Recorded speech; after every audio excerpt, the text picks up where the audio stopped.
I am about to put the Rivian bars on my roof. I really think it's going to be super easy. They can go on the bed too, because they just clip in. So I think the video for this is going to be like 10 seconds compared to the video I had to make to put the rack on my Model 3. Of course I spoke too soon.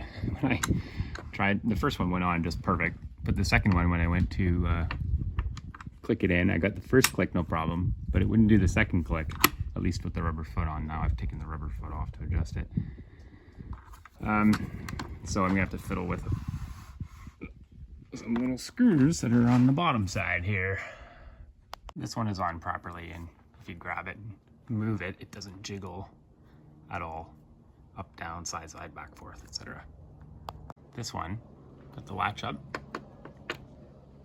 First click, but won't push down and hold on the second click. So, and even applying a fair amount of force doesn't do it. So I'm going to adjust the screws on the bottom a little bit.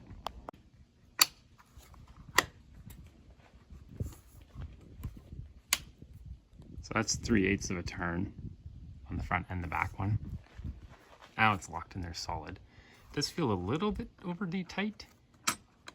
So I think, and that felt like a really hard click on that side. So I'm going to do an 1/8 more of a turn for half turn total to the left, counterclockwise when looking at the bottom on both screws. That's better. Now, of course, what I'm curious about is how are they going to work when I move them to the truck bed? Hopefully I don't need to adjust them in both ways. Hopefully it's just something to do with variation of construction of the rack and not the mount points that changes it.